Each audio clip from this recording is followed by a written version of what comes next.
I'm Brad Harris, Smithtown Councilman and Town Historian, and I'd like to welcome you to this program on Smithtown's past and present. Through these programs, I've been attempting to show how the communities and hamlets of Smithtown have changed with the passage of time. Today, I am in St. James, and I'd like to spend our time together showing you how St. James has changed. Most of the people who travel through St. James daily, commuting back and forth from their homes to work, see very little of the community. For them, St. James is nothing more than a few traffic lights and shopping centers along 25A. But for the 15,000 people who live in this immediate area of Smithtown, St. James is an attractive little village that retains its rural atmosphere in spite of its modern suburban character. It is one of the few areas in Smithtown where actively worked farmland can be seen along the roadside, and the vegetable farm stands contribute to the feeling that one is passing through a little country village.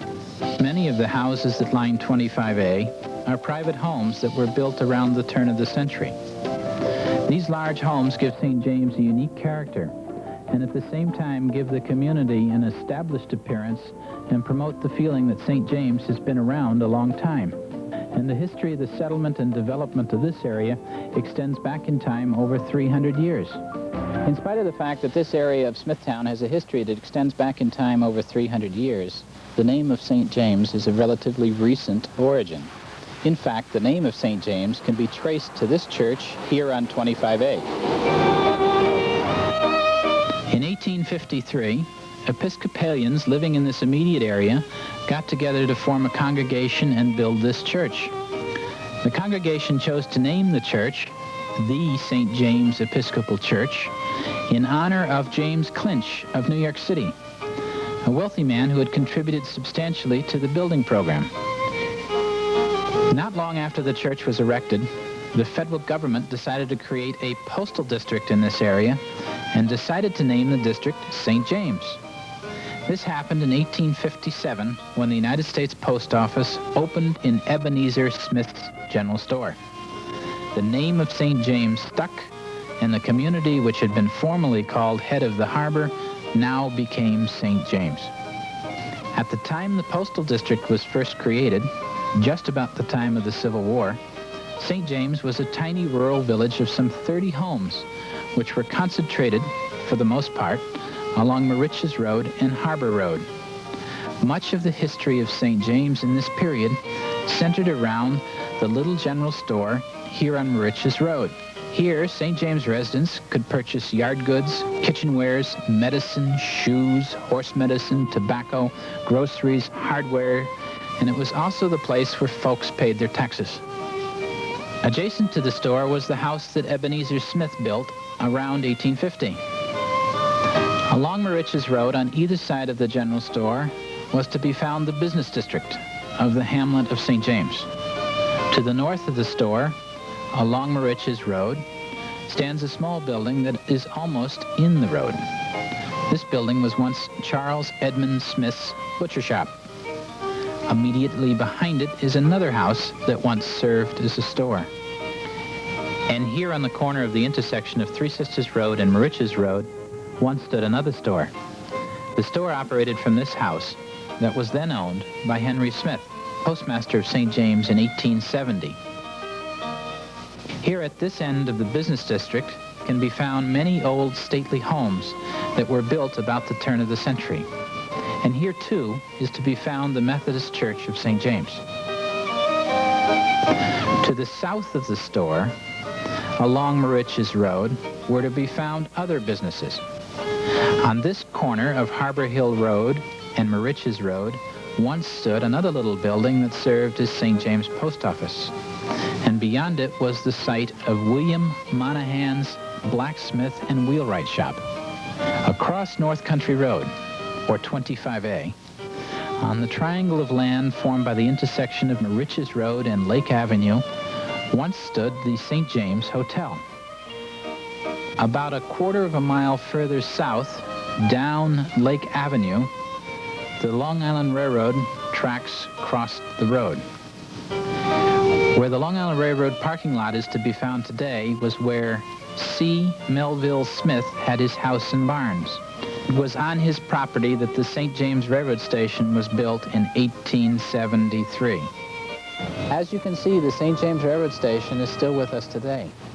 It enjoys the distinction of being the oldest surviving railroad station still in active use on the Long Island Railroad.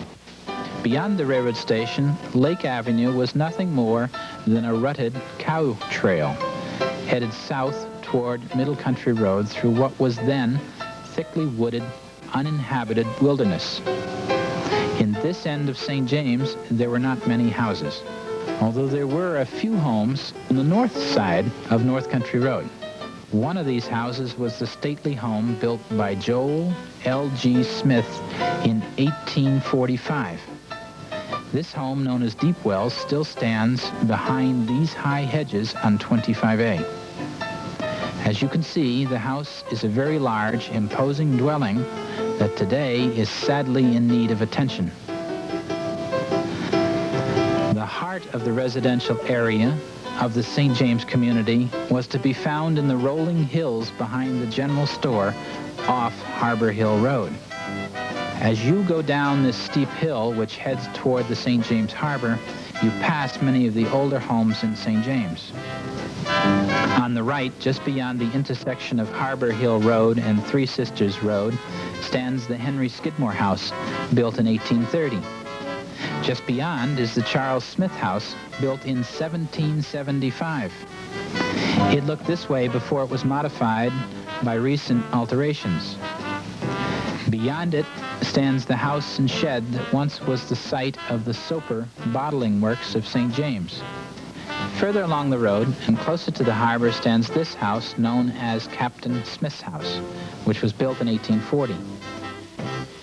Here on the corner of Three Sisters Road and Harbor Hill Road is the house that Willie Collier once owned. Willie Collier was a very famous actor in his day, and he was once partners with a man named George M. Cohan. His residency in St. James at the turn of the century attracted other actors to the area. Many of them stayed with Willie Collier, or they boarded in the house next door owned by E.M. Jane. Or they came to this little playhouse across the road from Willie Collier's place. They called it the Bohemian Club, and they gathered here late at night to drink and play cards and enjoy themselves. Just as the actors of New York City discovered St. James, so too did other important personages of the day find the little community. The lure of St. James for the great reached its zenith when Supreme Court Justice William J. Gaynor of Brooklyn purchased the estate known as Deep Wells. He bought the house in 1905 and developed it into a fine estate. He extended the size of the house by adding a wing, and he added to the stock of farm animals. Pigs were his passion, and he kept 39 porkers. And he delighted in taking unsuspecting reporters on tours of his pig pens.